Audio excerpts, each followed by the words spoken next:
Muito bem. Então, aqui em 2 Timóteo, capítulo 2, no versículo 20, o Espírito Santo, através do apóstolo Paulo, diz o seguinte: ora, numa grande casa, não somente há vasos de ouro e de prata, mas também vasos de pau e de barro, uns para honra e outros, porém, para a desonra. Muito bem. Deixa aqui só explicar uma questão. Todos nós somos um vaso. Nas mãos de quem? De Deus. Foi o que Deus disse para o profeta Jeremias. Como barro na mão do oleiro, sois vós nas minhas mãos. Nós somos um vaso na mão de Deus. E não importa a posição que você tenha, todo vaso tem utilidade.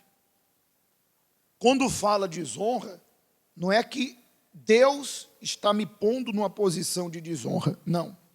A desonra é minha para Deus.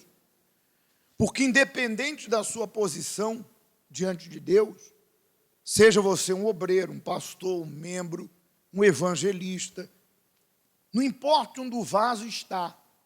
Tem vaso que está na sala, tem vaso que é pintado de dourado, outro é de porcelana, tem uns que têm mais valor, outros têm menos, tem uns que estão no lugar de destaque, outros na entrada, na porta de entrada, de repente no cantinho da parede, não importa, mas ele está ali, faz parte.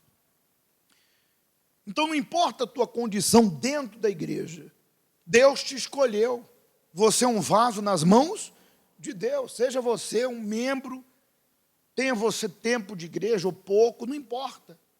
Mas a questão aqui, através do apóstolo, o Espírito Santo revela que no meio de todos esses vasos, existe aqueles que são para a honra de Deus, para a glória de Deus, e existe aqueles que são para a desonra.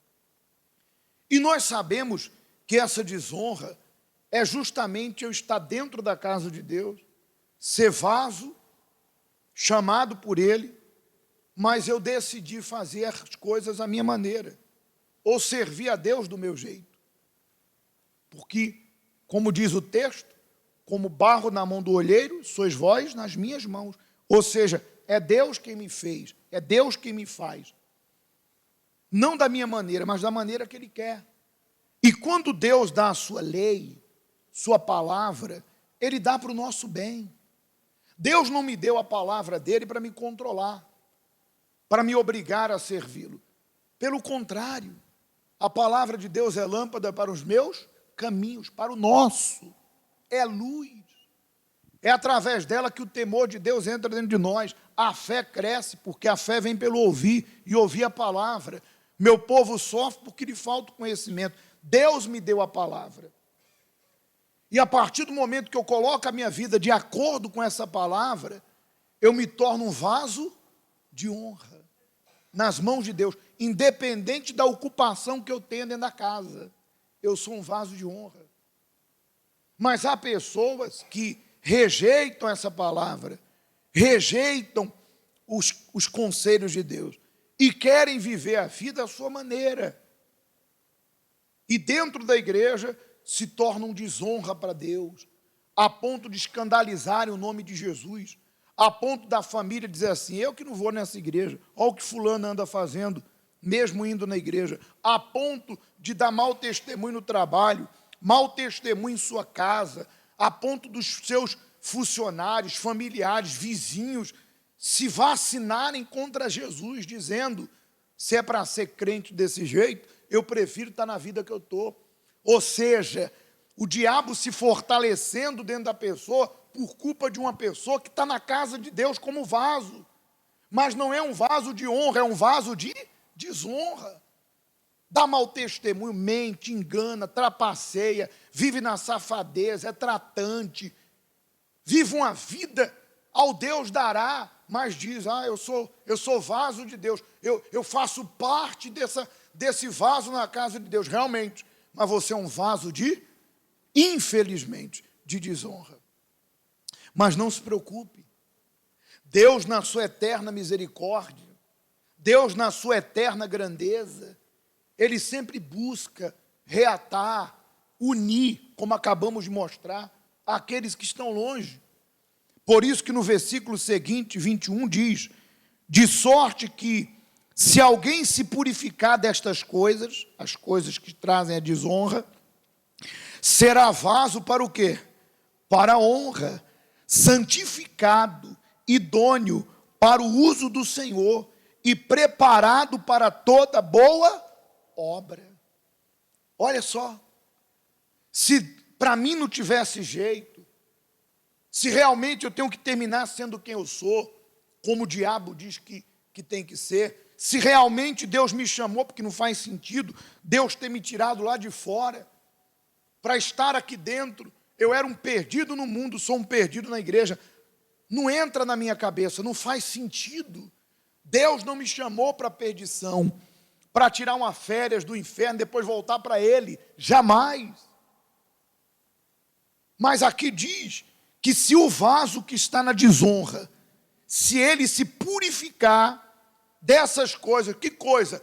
Do que torna ele um vaso de desonra, então, ao invés de ser desonra, se ele se purifica, ele vai ser um vaso de honra.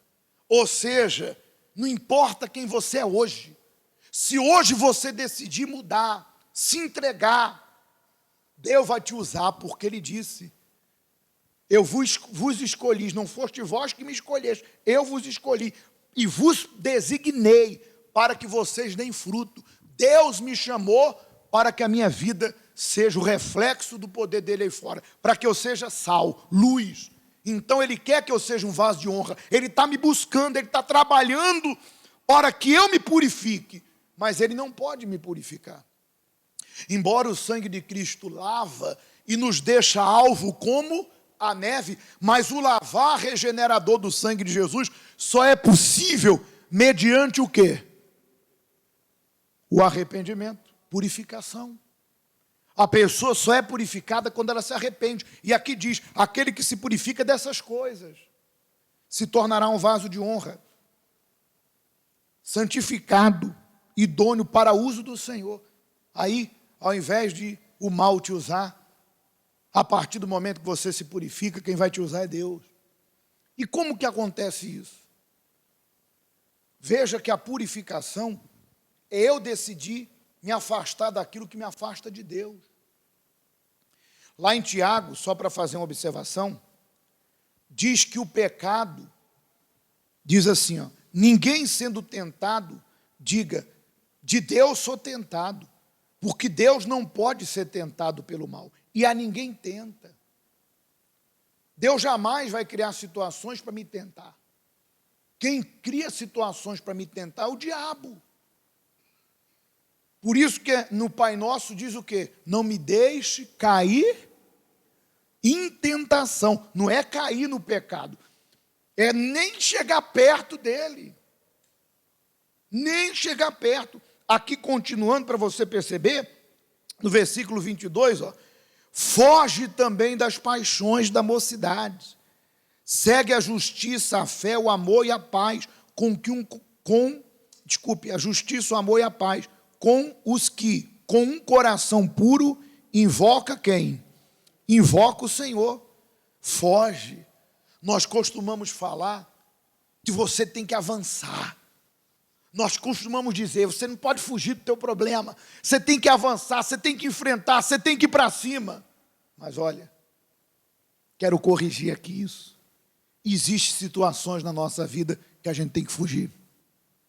A gente tem que fugir daquela má companhia. A gente tem que fugir daquilo que nos separa de Deus.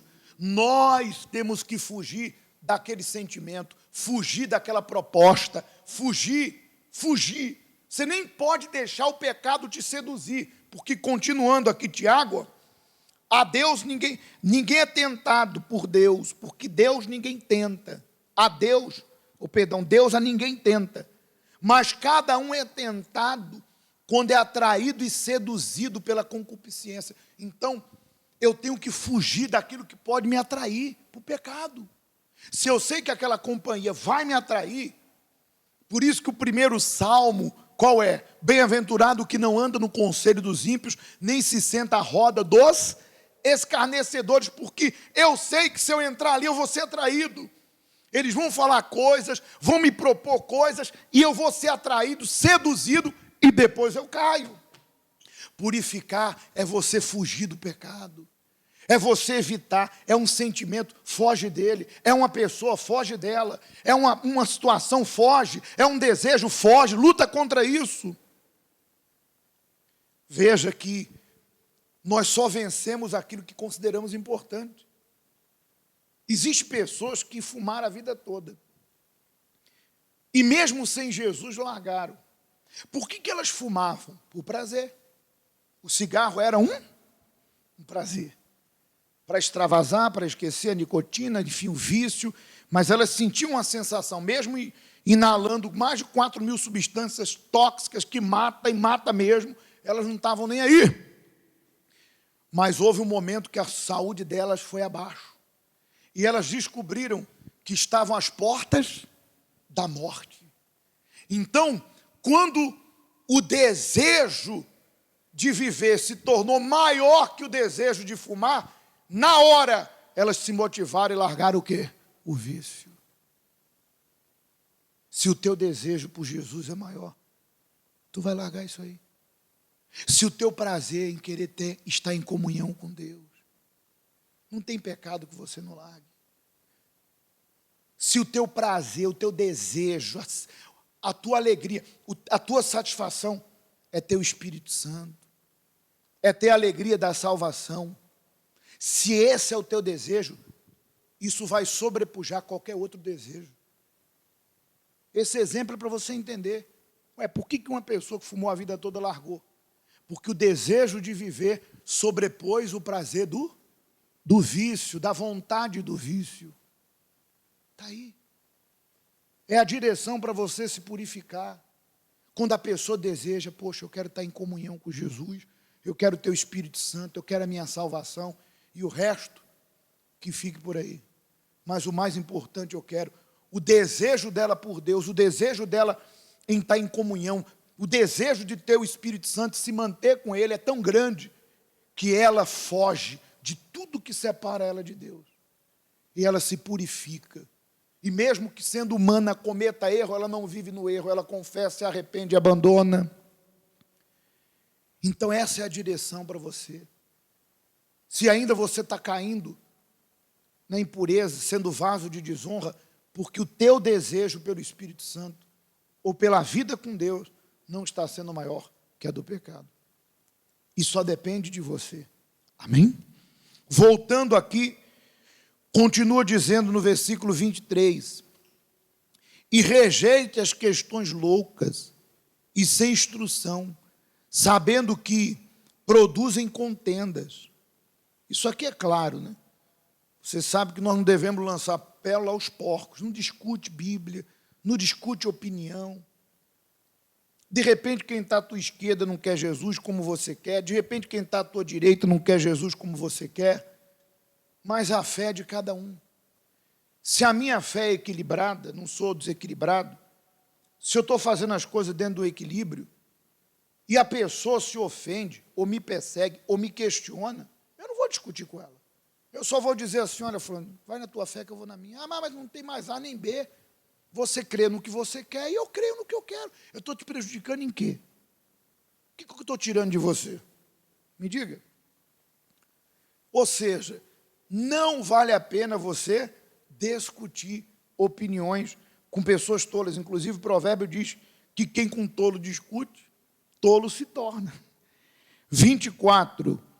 E ao Senhor, e ao servo do Senhor, não convém contender, mas sim ser manso para com todos, apto para ensinar, sofredor, instruindo com mansidão os que resistem, a ver se porventura Deus lhe dará o arrependimento para conhecerem o quê? A verdade. Veja que o nosso interesse em te ajudar, tratando-se aqui do pastor, não é porque nós queremos controlar a sua vida. Eu já falei tempos atrás, eu conheço você de vista, mas eu não te conheço no teu dia a dia. E nós nem vamos interferir no teu dia a dia. O nosso dever como servos de Deus, está aqui, ó, é instruir. e tentar levar a pessoa ao arrependimento. Mas se você não quer, isso não vai mudar nada na minha vida.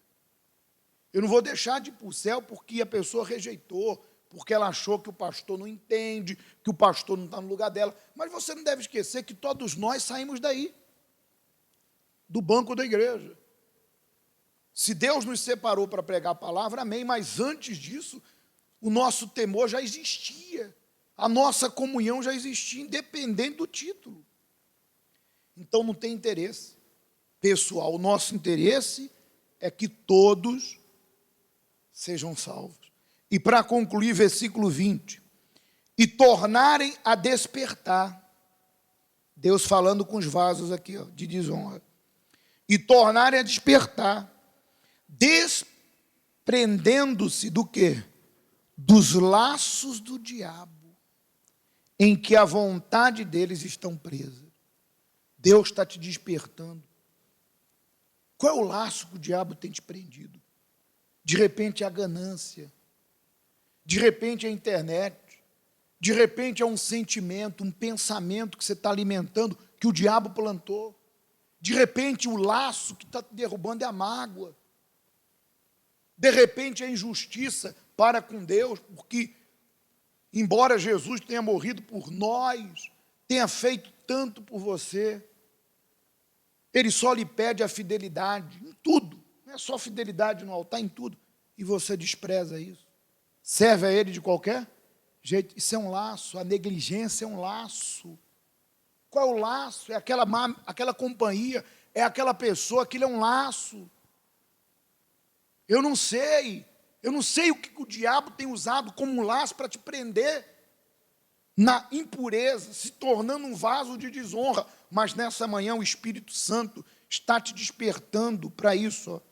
E tornar é despertar. Despertar o quê? Ao primeiro amor. Volta às práticas das primeiras obras.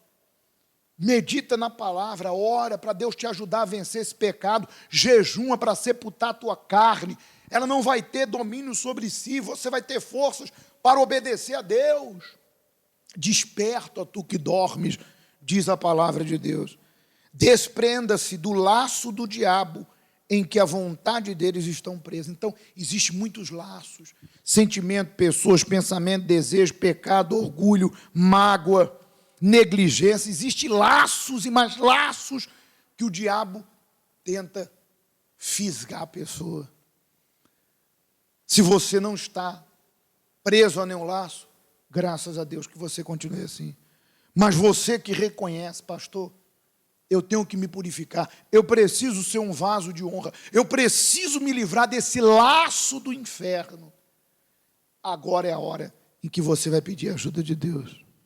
Amém? Se você deseja, por gentileza, fique de pé.